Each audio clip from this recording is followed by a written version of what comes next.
Muito bem, estamos de volta depois desses louvores maravilhosos. Espero que você realmente esteja aí animado, né? Alegre, apesar de todas as dificuldades que estamos experimentando aqui no nosso país, mas o apóstolo Paulo vai dizer que a nossa alegria deve estar fundamentada no Senhor, lá em Filipenses, capítulo 4, versículo 4. Bem, vamos ler então Mateus, capítulo 16, a partir do versículo 13. Vamos fazer a leitura até o versículo 20. Eu estou usando a versão Almeida, Revista e Atualizada, que diz o seguinte: Indo Jesus para os lados de Cesaré de Filipe, perguntou a seus discípulos: Quem diz o povo ser o Filho do Homem? E eles responderam: Uns dizem João Batista, outros Elias, e outros Jeremias ou alguns dos profetas. Mas vós, continuou ele, quem dizeis que eu sou? Respondendo, Simão Pedro disse: Tu és o Cristo, o Filho do Deus vivo. Então Jesus lhe afirmou: Bem-aventurado és, Simão Barjonas, porque não foi carne e sangue que te revelaram, mas meu Pai que está nos céus. Também eu te digo que tu és Pedro, e sobre esta pedra edificarei a minha igreja, e as portas do inferno não prevalecerão contra ela. Dar-te-ei as chaves do reino dos céus. O que ligares na terra terá sido ligado nos céus, e o que desligardes na terra terá sido desligado nos céus. Então adverti os discípulos que a ninguém dissessem ser ele o Cristo. Muito bem, eu quero falar com vocês, neste momento, a respeito da identidade do Senhor Jesus Cristo. Mas para isso, eu quero que você compreenda o pano de fundo desses acontecimentos. Se nós formos até o primeiro versículo do capítulo 16, nós vamos observar os fariseus e os saduceus unidos numa tentativa sórdida de tentar o Senhor Jesus Cristo. Eles fizeram um questionamento, né, uma assertiva muito capciosa. Eles fizeram um pedido malicioso ao Senhor Jesus, para que ele então pudesse provar quem de fato ele era. Jesus obviamente se recusou, mas era isso que estava acontecendo, uma tentativa de desconstruir ou minimizar a autoridade, a natureza, a divindade do Senhor Jesus Cristo. Mas o pano de fundo de tudo isso tem ainda um segundo aspecto, que tem a ver com a falta de discernimento das pessoas a respeito do cumprimento das promessas que estavam registradas lá no Antigo Testamento. Por exemplo, no livro de Malaquias, que é o último livro do Antigo Testamento, o livro anterior ao do Evangelho de Mateus, se você abrir o livro de Malaquias, no capítulo 3, no primeiro versículo, você vai perceber o próprio Deus usando o seu profeta, usando Malaquias, para dar um recado ao povo, para anunciar a vinda, não apenas de João Batista, o precursor de Jesus, mas também a vinda, o surgimento, o aparecimento do seu próprio Filho, de Jesus Cristo, nosso Senhor e Salvador. Abra a tua Bíblia em Malaquias capítulo 3, versículo 1. A palavra de Deus diz assim: Eis que eu envio o meu mensageiro, que preparará o caminho diante de mim. De repente, virá ao seu templo o Senhor, a quem vós buscais, o anjo da aliança, a quem vós desejais. Eis que ele vem, diz o Senhor dos Exércitos. Em primeiro lugar, eu quero chamar a sua atenção para a expressão eu envio. É o próprio Pai que está no céu, que inspirando o seu profeta Malaquias, está se comunicando com o povo, se comunicando com as pessoas. Deus está fazendo uma promessa, a promessa de enviar o seu mensageiro. Esse mensageiro aqui é João Batista, que também aparece nos capítulos iniciais de Mateus. anunciando o aparecimento, o surgimento do próprio Senhor Jesus. Mas em segundo lugar, aqui em Malaquias, no primeiro versículo do capítulo 3, Deus tomando o seu profeta, por meio do seu servo, ele diz assim: o meu mensageiro, que preparará o caminho diante de mim, de repente virá ao seu templo o Senhor. Esse Senhor aqui é o próprio Senhor Jesus. Então veja como Deus, o Pai, já está identificando, já está revelando uma característica, do seu próprio Filho. O Filho de Deus é Senhor. Quem disse isso? O próprio Deus Pai, por boca de Malaquias, por intermédio do seu profeta. E Deus continua dizendo através do seu servo: a quem vós buscais, o anjo da aliança. Jesus agora é identificado como o anjo da aliança entre Deus e os homens, entre Deus e o seu povo. A quem vós desejais, eis que ele vem. Perceba que Deus entende, percebe, compreende a busca do povo pelo próprio Senhor. Entretanto, o Evangelho de Mateus, as páginas do Novo Testamento vão revelar que, embora as pessoas estivessem buscando o Senhor, buscando a face do Senhor, lamentavelmente, elas não compreenderam, elas não conseguiram identificar o próprio Senhor diante delas. Deus, o Pai, está dizendo: vós desejais, vós buscais o anjo da aliança. Mas Deus, ele termina essa palavra ou essa profecia dizendo o seguinte: ele vem. E Jesus de fato veio e está sendo apresentado aqui pelo evangelista Mateus. Mas além de você compreender esse pano de fundo, eu queria que você percebesse ainda a amplitude e a profundidade do texto que nós acabamos de ler. Do versículo 13 ao versículo 20 do capítulo 16 do Evangelho de Mateus, nós temos profundas lições teológico-doutrinárias.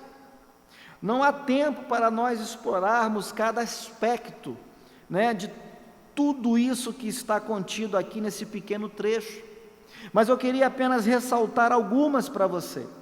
Em primeiro lugar, no versículo 17, nós poderíamos, por exemplo, discorrer a respeito da incapacidade humana para compreender, para reconhecer Jesus Cristo como Senhor e Salvador, independentemente da atuação do Espírito de Deus. Veja que no versículo 17, Jesus faz uma importante constatação. Ele vai dizer o seguinte para Pedro: Pedro, você chegou a esse entendimento, não foi por intermédio de carne ou de sangue, ou seja, por questões relacionadas à sua humanidade, mas foi Deus o Pai quem revelou isso a você, através do seu Espírito. O Espírito de Deus precisa primeiramente atuar no homem, para que ele possa então compreender as coisas de Deus, as coisas espirituais, para que ele possa então reconhecer Jesus Cristo como Senhor e Salvador. No versículo 18, há uma outra importante lição teológico-doutrinária. Nós poderíamos, por exemplo, a partir do versículo 18, discorrer sobre a supremacia de Cristo e os fundamentos da igreja. Olha o que o versículo 18 diz. É Jesus que está fazendo essa declaração. Ele diz assim: eu edificarei a minha igreja, e as portas do inferno não prevalecerão contra ela. Mas a gente pode ir um pouco mais além. A gente pode, por exemplo, pegar o versículo 19 para poder discorrer a respeito da autoridade da igreja. Autoridade essa que foi delegada pelo próprio cabeça, pelo próprio Senhor da igreja, que é Cristo Jesus. Veja o que Jesus disse Dar-te-ei as chaves do reino dos céus. O que ligares na terra terá sido ligado nos céus, e o que desligares na terra terá sido desligado nos céus. Chave aqui significa o quê? Autoridade, competência para realizar, fazer alguma coisa. E a igreja recebeu essa incumbência, essa delegação de competência por parte do Senhor Jesus Cristo. Mas eu não quero me deter nesses aspectos. Na verdade, eu quero priorizar nesta mensagem o verso principal, que é o verso 16. É o verso áureo de toda essa passagem. É no versículo 16 que reside o principal ponto desse texto que nós acabamos de ler. É no versículo 16 que o apóstolo Pedro, inspirado pelo Espírito Santo de Deus, responde de maneira clara, objetiva, contumaz e inconteste a pergunta inquietante do Senhor Jesus. Jesus fez aos seus discípulos uma pergunta. Ele disse para os seus discípulos: quem vocês dizem que eu sou?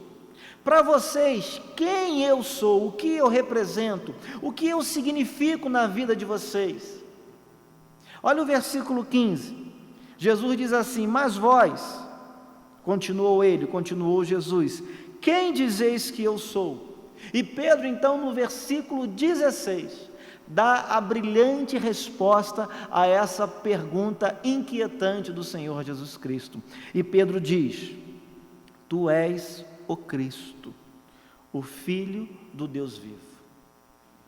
Meus queridos, essa pergunta já tem mais de 2000 anos, e ela continua nos instigando, ela continua nos provocando. Essa é uma pergunta, obviamente, retórica. Jesus não precisa da sua resposta para ele ser quem ele é. Independentemente do que ele significa para você, independentemente se você acredita no que ele diz ser, independentemente se você acredita na resposta do apóstolo Pedro e naquilo que as Sagradas Escrituras dizem a respeito do Messias, independentemente de tudo isso, Jesus não pode negar a si mesmo. Jesus não vai deixar de ser quem Ele é por causa da tua resposta, por causa da minha resposta. Portanto, eu e você precisamos refletir nessa pergunta, precisamos parar para tentar pensar na identidade de Jesus, na natureza de Cristo, no significado que Ele tem para mim, para você, para o mundo, para o universo. Essa é uma pergunta que continua ecoando nos nossos ouvidos há mais de 2000 anos. Se Jesus fizesse essa pergunta para você, se Ele hoje aparecesse na sua frente, se Ele hoje falasse com você pessoalmente e perguntasse: quem eu sou para você? O que eu significo para você? Qual é a importância para você? Qual é a importância que eu tenho para você? Você já parou para pensar nisso? Que resposta você daria a Jesus? O que você falaria para o Senhor? Eu quero abordar essa questão com você. Eu quero oferecer a você algumas respostas. Em primeiro lugar, eu quero que você perceba que Jesus é incomparável. Jesus é inigualável. Jesus é único. Jesus é aquele que é digno da nossa adoração, do nosso louvor. Jesus é digno de receber toda a nossa reverência, toda a honra.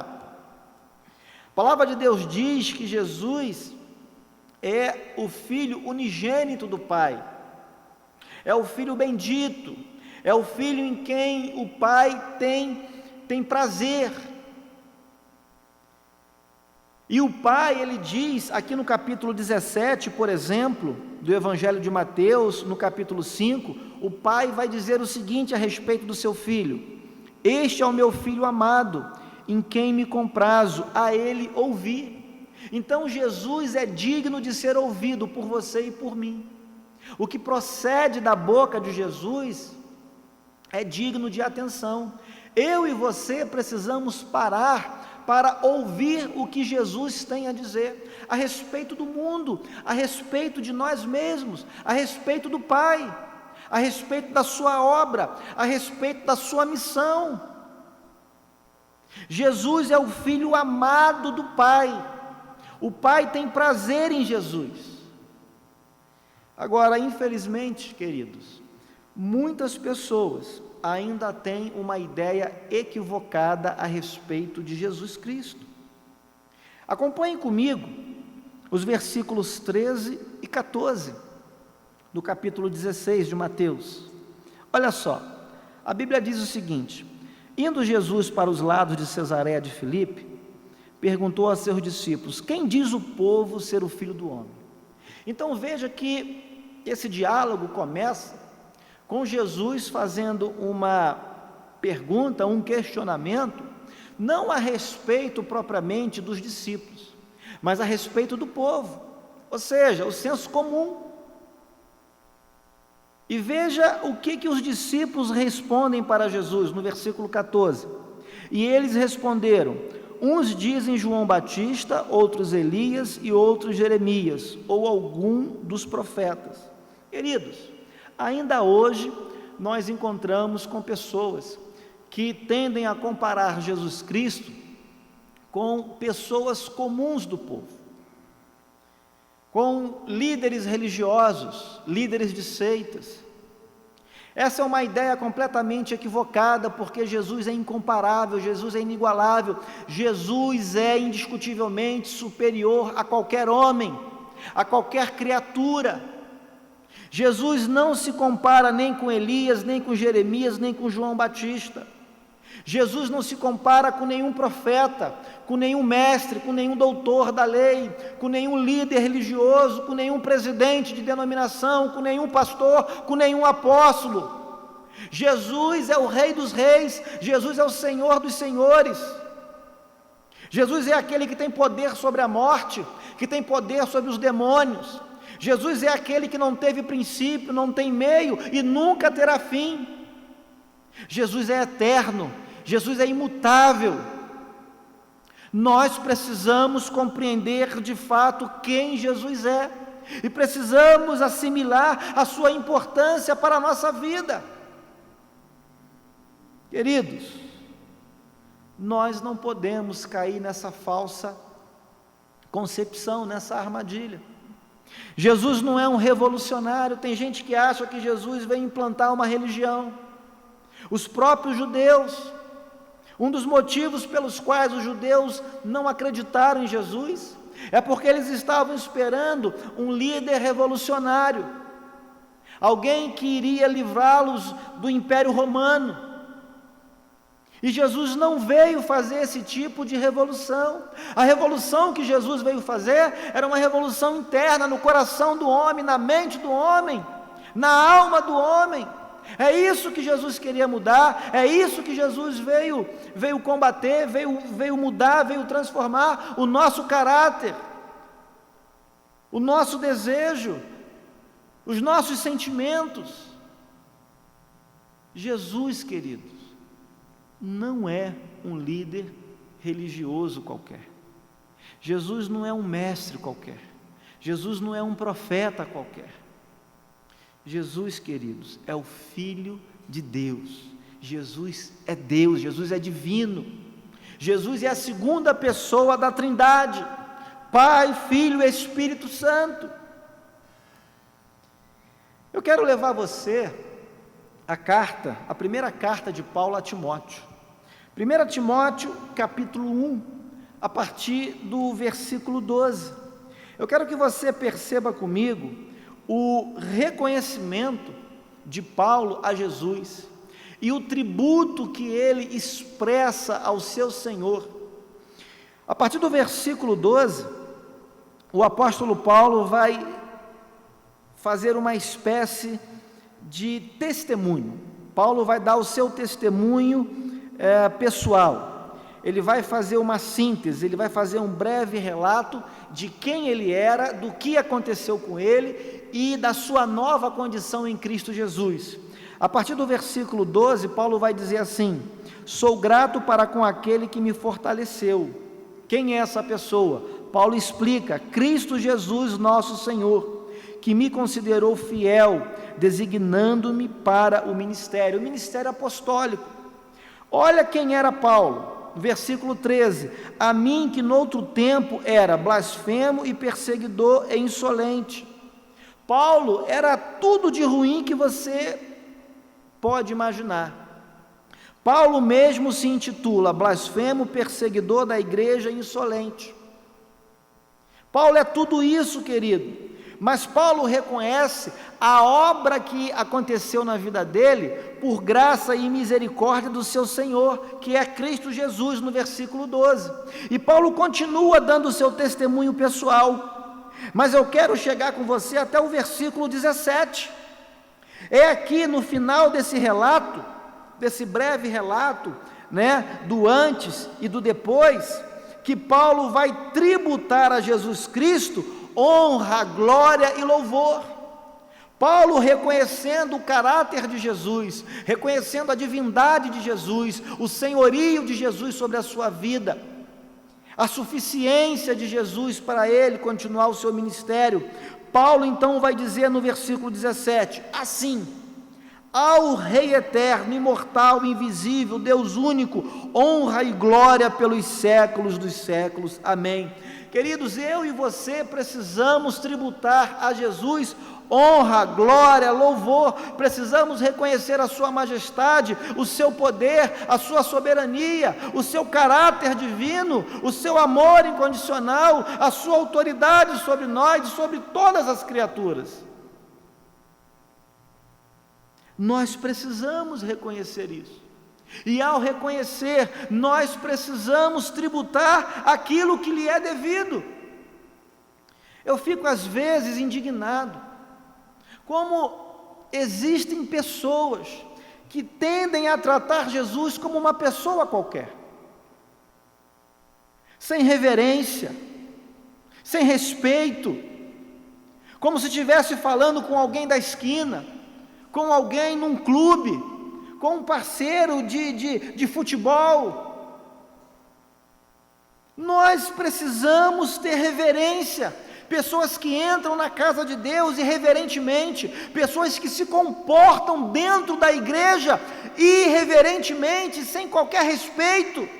Jesus falou, prometeu, que onde a igreja dele estivesse, ele também estaria presente. Amados, quando nós nos reunimos para prestar culto a Deus, Jesus está presente, a pessoa do Rei, a pessoa divina e bendita, soberana de Cristo Jesus, está no nosso meio. Então nós precisamos fazer para Jesus o melhor, nós precisamos pregar a nossa melhor mensagem, em tributo a Cristo Jesus. Nós precisamos cantar para o Senhor o nosso melhor louvor, em tributo à soberania de Jesus Cristo. Nós precisamos exercer o nosso ministério, seja ele qual for, da melhor forma possível, em reconhecimento a Cristo Jesus, em tributo a Ele. Nós não podemos, queridos, nos comportar de qualquer maneira. Muitas pessoas dizem assim: mas Jesus está olhando só o seu coração. Não é bem assim que a Bíblia diz, não é isso. As nossas ações, o nosso jeito de viver, de lidar com as coisas, de lidar com as pessoas, tudo isso, queridos, testemunha contra ou a favor da nossa vida cristã. Tudo isso pode trazer escândalo para as pessoas que estão ao nosso redor. Então eu fico bobo, como algumas pessoas não se importam com o seu testemunho pessoal. Algumas pessoas frequentam as igrejas, algumas pessoas saem da igreja e vão para o seu trabalho, para a sua escola, vão viver a sua vida diária, de qualquer maneira, não estão nem aí. Que isso, queridos? Veja a concepção do apóstolo Paulo a respeito de Jesus Cristo. Paulo vai dizer que Jesus é rei, que ele é eterno, que ele é imortal, que ele é único, que ele é digno de honra, ele é digno de glória pelos séculos dos séculos. Quem Jesus é para você? Que culto você quer oferecer a Jesus? Que reverência você tem demonstrado diante do Rei da Glória, diante do Senhor dos Exércitos? Nós precisamos parar para pensar, queridos, que igreja nós queremos ser, que ministros do Evangelho nós somos, que servos nós somos, irreverentes, desobedientes. Precisamos parar para pensar, queridos. Mas tem um segundo ponto que eu queria desenvolver com você a partir desse texto. Se por um lado Jesus é incomparável, é inigualável, é único, por outro, Jesus é a proposta do Pai para a nossa redenção. Jesus é a proposta do Pai para a nossa redenção. Compreende isso? Quero levar você ao versículo 16, ao verso áureo desse texto, ao verso central dessa passagem. O verso 16 revela algo maravilhoso, surpreendente para nós. Leia novamente o versículo 16 aí na sua Bíblia.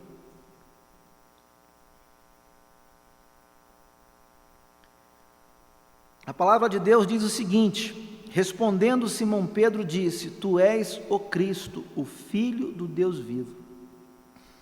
Queridos, a palavra Cristo, antes mesmo de ser um nome próprio, é um título grego, que tem o seu correspondente no hebraico com a palavra Messias. Cristo no grego e Messias no hebraico tem o mesmo significado. É um título para qualificar, para designar alguém que foi ungido, alguém que foi consagrado. Ser consagrado significa ser especialmente separado para uma função específica. Jesus foi ungido, Jesus foi consagrado pelo Pai, Jesus foi especialmente separado por Deus Pai para desempenhar uma missão extraordinária, específica, que eu e você não poderíamos desempenhar. Nenhuma criatura deste universo, nenhuma criatura do reino material ou do reino imaterial, espiritual, ninguém poderia fazer o que só Jesus fez, o que só Ele era capaz de fazer. Jesus, de uma forma especial, foi separado por Deus para nos redimir, para morrer no nosso lugar, para reabrir o caminho de volta à comunhão, à presença de Deus. E mais ninguém poderia fazer isso por nós, mais ninguém poderia fazer isso por você. Eu quero que você ouça com bastante atenção o que o apóstolo João registrou a respeito do entendimento de João Batista por ocasião do batismo do Senhor Jesus Cristo. Quando Jesus foi ter com João Batista, quando João Batista percebeu então o início do ministério de Jesus, que era seu primo. Veja o que João Batista declarou e que o apóstolo João registrou no seu evangelho. João 1:29. Olha o que está escrito lá. No dia seguinte, João, esse João é o Batista, viu a Jesus, que vinha para ele, e disse: Eis o Cordeiro de Deus que tira o pecado do mundo. Essa foi a função específica que Jesus veio a desempenhar. Jesus foi separado, foi ungido, foi consagrado pelo Pai para poder tirar o pecado do mundo, para poder redimir a mim, redimir a você, para poder expiar o nosso pecado, fazer justiça à santidade do Pai. Mas ninguém poderia fazer isso. Por isso que Pedro está dizendo que Jesus é o Cristo, o ungido, o consagrado, o separado. Isaías também, no capítulo 53, a partir do versículo 5, Isaías também com outras palavras, e por volta de 740, 750, antes do aparecimento de Jesus Cristo, Isaías já profetizou a esse respeito. Isaías também já anunciou a missão do Filho. Isaías vai dizer o seguinte então: mas ele, se referindo a Jesus Cristo, foi traspassado pelas nossas transgressões e moído pelas nossas iniquidades. O castigo que nos traz a paz estava sobre ele, e pelas suas pisaduras fomos sarados. Veja a missão de Jesus sendo anunciada desde as páginas do Antigo Testamento. Isaías está dizendo, meus queridos ouvintes, que o Senhor Jesus viria com a missão específica de nos curar, de nos sarar as nossas feridas. Que feridas?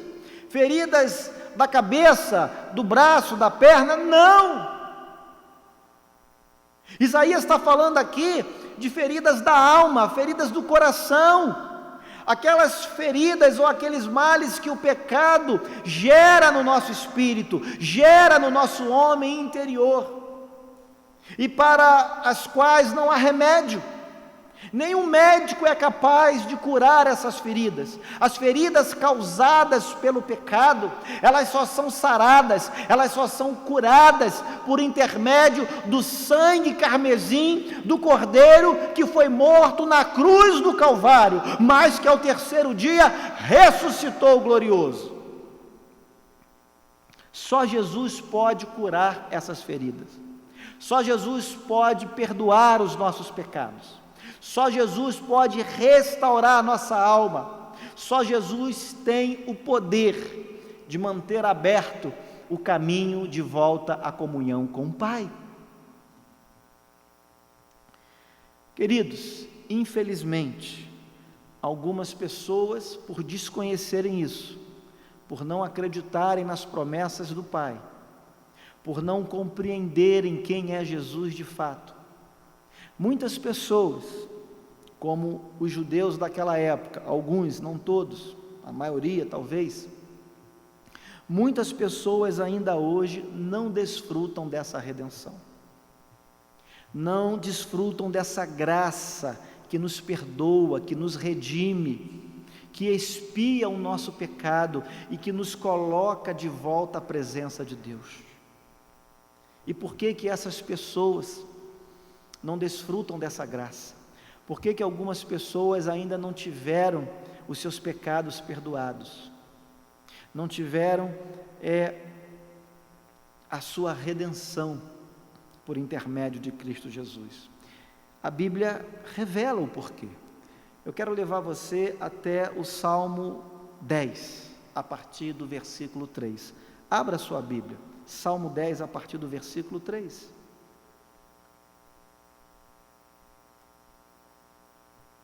Olha o que o salmista diz: pois o ímpio gloria-se do desejo do seu coração, e o que é dado à rapina despreza e maldiz o Senhor. Presta atenção: despreza e maldiz o Senhor. Por causa do seu orgulho, o ímpio não o busca. Todos os seus pensamentos são: não há Deus, não há Deus. Então veja que há pessoas orgulhosas, pessoas maldizentes. Essas pessoas não desfrutaram da redenção que há em Cristo Jesus. Essas pessoas são pessoas ímpias, são pessoas que não se arrependem, são pessoas incapazes de reconhecer o senhorio de Jesus Cristo, a divindade de Jesus, a sua identidade, a sua importância, a sua eternidade, a sua majestade, a sua glória. Essas pessoas, diferentemente do apóstolo Paulo, são incapazes de tributar ao Senhor Jesus honra, glória, louvor pelos séculos dos séculos. Essas pessoas se mantêm orgulhosas, são pessoas de dura cerviz, que não se dobram, que não se quedam diante da palavra do Senhor Jesus, diante do convite que Ele faz a mim e a você. E por isso, queridos, essas pessoas estão destituídas da graça salvífica do Senhor Jesus Cristo. Essas pessoas ainda não tiveram seus pecados redimidos, sua comunhão restabelecida com o Pai. É importante que você compreenda isso, para que você possa experimentar essa redenção, para que você possa ser então representado pelo Senhor Jesus Cristo. Você precisa se dobrar a Ele, você precisa se render ao senhorio dEle, você precisa reconhecê-lo como divino, você precisa reconhecê-lo como Senhor e Salvador da sua vida. Mas tem ainda o terceiro e último ponto que eu gostaria de desenvolver com você a partir desse texto que nós lemos. No versículo 16, nós observamos o apóstolo Pedro respondendo à pergunta inquietante do Senhor Jesus. Pedro, inspirado pelo Espírito Divino, pelo Espírito Santo, ele diz claramente: Tu és o Cristo, Tu és o Filho do Deus vivo. Mas eu quero pensar com você agora a respeito do que Jesus disse sobre Ele mesmo. Eu quero avançar um pouco pelos Evangelhos, quero sair um pouquinho agora do capítulo 16 de Mateus, para chamar a sua atenção a respeito de como o próprio Senhor Jesus se identificou. Eu quero levar você, em primeiro lugar, no Evangelho de João, capítulo 6, versículo 35. Você vai perceber que lá o Senhor Jesus se intitulou como o pão da vida. Jesus disse o seguinte: Eu sou o pão da vida, aquele que vem a mim de modo algum terá fome. Para pensar um pouco, o que Jesus está querendo dizer ao se intitular, ao se chamar, ao se designar de pão, pão da vida? Queridos, pão, a ideia do pão transmite-nos a ideia de alimento. A ideia do alimento transmite-nos a ideia do sustento. Por um acaso eu e você somos capazes de sobreviver sem o alimento diário? Você sabe que uma pessoa, uma criança, um recém-nascido, por exemplo, que não se alimenta de forma saudável e de maneira adequada, essa criança, ela fica subnutrida, essa criança não se desenvolve direito, a saúde dessa pessoa fica prejudicada. Logo, cedo, ela vai parar no hospital, ela vai contrair uma doença, e se esse quadro de desnutrição, se esse quadro não for prontamente revertido, se a saúde dessa pessoa não for imediatamente restabelecida, essa pessoa vai morrer. Jesus está dizendo que Ele é o pão da vida, querido. Jesus está querendo dizer para você e para mim que Ele significa o nosso alimento, o alimento da nossa alma. Jesus é o alimento do nosso espírito. Jesus é aquele capaz de nos dar saúde espiritual, de fazer com que a sua igreja cresça, se fortaleça, seja uma igreja consistente na fé, no ensino, na palavra, que tenha ministérios desenvolvidos, edificantes, tanto para dentro quanto para fora, tanto para edificar os de dentro, quanto para edificar os de fora, evangelizar, alcançar, salvar vidas lá fora.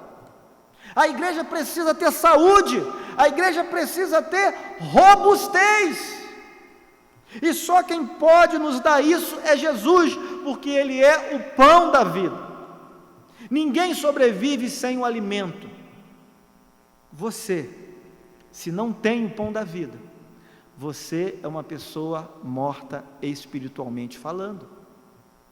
Só quem é capaz de te dar vida espiritual, só quem é capaz de te dar saúde espiritual, só quem é capaz de desenvolver a sua fé, ou a verdadeira fé para a salvação, é Cristo Jesus, queridos. Ele é o pão da vida. Mas eu quero que você observe o que mais Jesus falou ao seu próprio respeito. Ainda no Evangelho de João, mas agora no capítulo 7, no versículo 37, Jesus se intitulou Fonte de Água.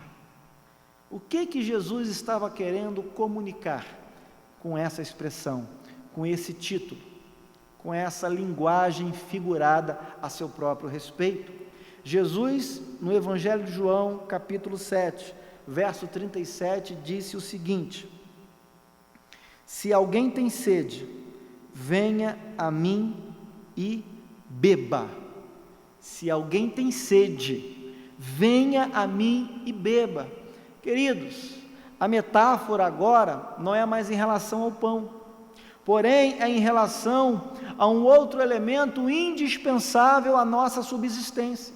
Se por um lado nós precisamos do alimento sólido, por outro nós precisamos do alimento líquido, conhecido como água. Você conhece alguém que seja capaz de sobreviver sem água? Você já imaginou o planeta Terra sem água? Você já imaginou os vegetais sem água? Queridos, você sabe que em torno aí de 65%, quem sabe até 70% do nosso organismo, do nosso corpo, é constituído de líquido, de água. Queridos, uma pessoa sem água é uma pessoa desidratada, e uma pessoa desidratada também pode vir a morrer, a falecer. Geralmente, quando um doente chega ao hospital, dependendo do caso, e muito frequentemente, você sabe disso, a sua experiência de vida comprova o que eu vou falar. Você sabe que em muitos casos, ao chegarmos no hospital, uma das primeiras providências dos médicos é nos colocar no soro, para nos hidratar, para repor líquido. Ali também tem proteína, ali também tem algo que é saudável ao nosso organismo. Nós não podemos viver sem água. O planeta Terra não sobreviveria sem água. Queridos, sem água até os vegetais murcham, secam e morrem. Jesus está falando que Ele é a fonte da água viva. Se você tem sede espiritual, se a tua alma está sedenta, está cansada, se você está espiritualmente desidratado, você precisa beber da fonte da água da viva. E essa fonte da água da vida, querido, é Cristo Jesus, nosso Senhor e Salvador. Ele tem água para matar a tua sede. Ele tem água da vida. Ele é a fonte de água viva. Cristo Jesus. Mas em terceiro e último lugar, queridos, ainda no Evangelho de João, eu quero levar você agora até o capítulo 8, versículo 12. Avança um pouquinho comigo na sua Bíblia. Jesus agora vai se declarar como a luz do mundo. Jesus disse o seguinte a seu próprio respeito: eu sou a luz do mundo.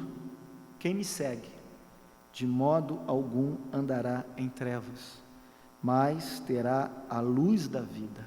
Eu vou repetir para você, eu faço questão. Eu sou a luz do mundo. Quem me segue, de modo algum andará em trevas, mas terá a luz da vida. Queridos, o que Jesus agora está querendo transmitir para você e para mim? Jesus como pão, Jesus como água, Jesus como luz.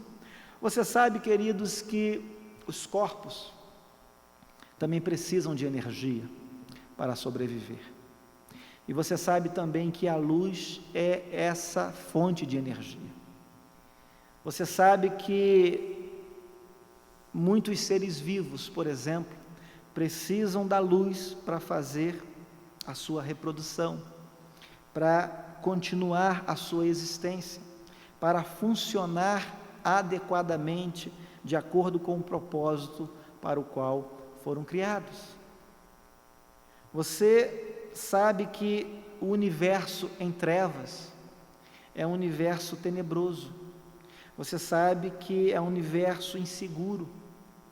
Quando as luzes se apagam, quando a noite chega, quando a escuridão sobrevém a todos nós, a gente fica preocupado. Geralmente a gente fica procurando uma vela, uma lanterna para poder se guiar. A gente anda tateando, meio que perdido, alguns tropeçam, alguns caem, alguns dão cabeçada. Você sabe que quando as luzes da cidade não estão funcionando adequadamente, você sabe que há transtornos. Há transtorno, por exemplo, no próprio trânsito. Quando as luzes dos semáforos das cidades não funcionam, não piscam adequadamente, não sinalizam de forma ordinária, você sabe que há um problema. Há o temor de uma batida, de um conflito, de um acidente de trânsito, por exemplo. Queridos, Jesus é a luz do mundo. Como luz do mundo, Ele é a fonte de calor, Ele é a fonte de energia. Como luz do mundo, o Senhor é aquele que nos orienta, como é que devemos andar, para que lado seguir. Jesus, queridos, tem uma palavra, como eu disse aqui, inicialmente no capítulo 17, versículo 5, Jesus é aquele que merece e deve ser ouvido, porque Jesus tem uma palavra de orientação para você e para mim. Jesus é luz, e você sabe que luz também é sinônimo de esperança, luz também é sinônimo de solução, de boa ideia. Muitas vezes, quando estamos num beco sem saída, uma das coisas que mais precisamos, metaforicamente falando, é avistar uma luz no fim do túnel. Jesus é essa luz. Jesus é a luz que pode solucionar o problema de todo homem com Deus. Quero levar você até Romanos, capítulo 5. Vamos avançar mais um pouquinho, já estamos terminando. Romanos capítulo 5, a partir do versículo 1, o apóstolo Paulo diz assim: justificado, pois, mediante a fé, temos paz com Deus por meio de nosso Senhor Jesus Cristo. Queridos, Jesus como luz do mundo, como símbolo de esperança, símbolo de uma solução, símbolo de uma resposta, Jesus é aquele que pode nos justificar diante de Deus. Ele é a solução para o nosso pecado, Ele é a solução para a depravação da humanidade. A humanidade está caída, a Bíblia diz que este mundo jaz no maligno, este mundo está em trevas, mas Jesus veio nos comunicar luz, Ele é a luz do mundo. E para finalizar, querido, preste bem atenção em mim agora, por favor. Depois de conhecer um pouco mais a respeito da identidade de Jesus Cristo, depois de ouvir um pouco mais sobre os seus atributos, a importância do Cristo, do Filho de Deus, o que você vai fazer?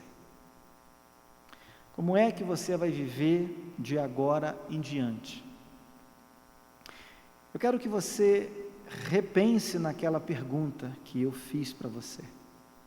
Quem é Jesus? Eu quero que você reconsidere a indagação que eu fiz.